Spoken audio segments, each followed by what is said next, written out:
Hello and a very warm welcome. Thanks for tuning in to News9 Live. ED action on BBC's India office. It was in early February when that particular documentary had come out, and later on the Indian government had categorically asked all social media to take down that particular link. India, the Modi question, the central government coming out and saying that, well, this in fact might hurt the sovereignty and integrity of the country and might give way and fuel fires of public unrest inside the country as well. Now, the Enforcement Directorate has come out and lodged a FEMA case against BBC for foreign exchange violation and is questioning the employees as well.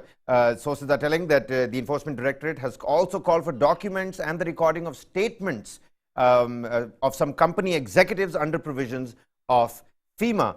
This essentially, the probe is being looking at the purported foreign direct investment violations by the company. Earlier in February, the Income Tax Department had also carried out surveys at the premises of the BBC in New Delhi and Mumbai on what the IT department had alleged was non-compliance as per the transfer pricing rules were concerned, and a vast diversion of huge sums of profits that was being done and was alleged by the IT department as well. Joining me in the studio to talk more about this is my colleague Pankaj Mishra. Pankaj, anybody with a layman's sense of the political scenario would say that, this is the central government weighing down heavy on the BBC only because of that documentary. But it seems like the ED has now come out after the IT department's charges. ED has now slapped a FEMA case, is now looking into these purported foreign exchange investment violations.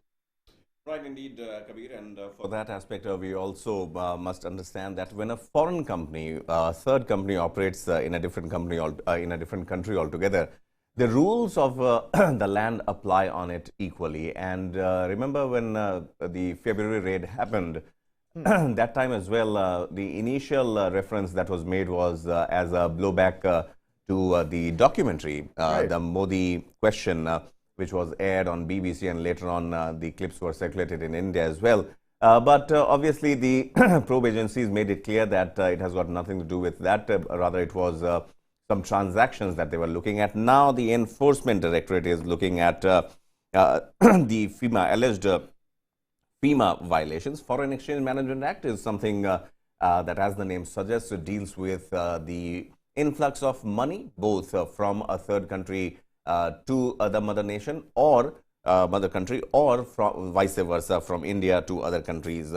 In this scenario, the ED has called for the documents and recording of statement of some company executives under provisions of the FEMA Act, and reports say that the BBC will be probed on FDI, foreign direct violations as well. So all in all, for any country or company from any other country to operate in India, obviously the rules of the land as far as concerned apply. And time and again, Kabir, it's not that it's a knee-jerk reaction, but I'm sure this is the fallout of the previous raids in February, and now that ED is looking into other aspects as well. And, talking about this, putting ourselves in the shoes of this broadcast company as well. Earlier on, we've got the Times Magazine report and we've got some other United States documents that have come out calling India out on its human rights violations. And India, rightly so, has also, given it really back to them. The weaponizing democracy and weaponizing the human rights issue is something that the West has this bias against India. But in the layman's, in the public psyche, do you think it's going to create any kind of ripples? What's happening, what's taking place? People are going to connect dots in retrospect as well.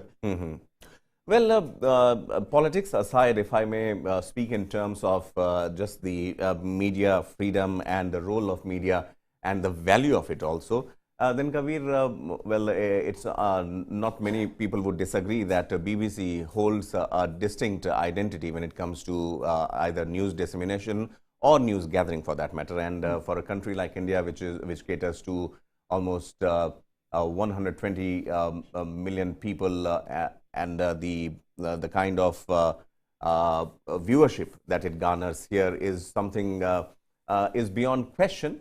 But as far as the credibility part or creating a doubt in the viewer's mind part is concerned, well, that is something that Depends on the gravity of the situation also. But yes, as far as India's interests are concerned, you're right that Time magazine, or for that matter, US or the West originating media houses have time and again criticized India on several fronts. But India, obviously, countering it bit by bit, changing the narrative, and also showing the world the right side of the story, the India story. Those aspects are, well recognized also, well acknowledged also.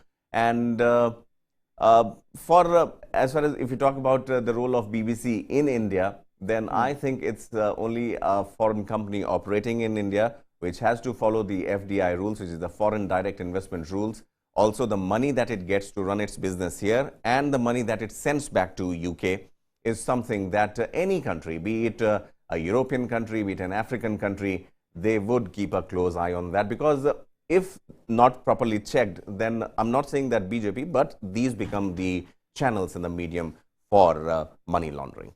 Yeah, absolutely. Earlier, the tax department had also flagged distribution revenue earned by the BBC World Distribution Limited as chargeable to tax as royalty, along with determining whether it has a permanent establishment, which is also called PE in India. So all of these facets that are being probed by the Enforcement Directorate, the IT department in itself had conducted a huge plethora of surveys.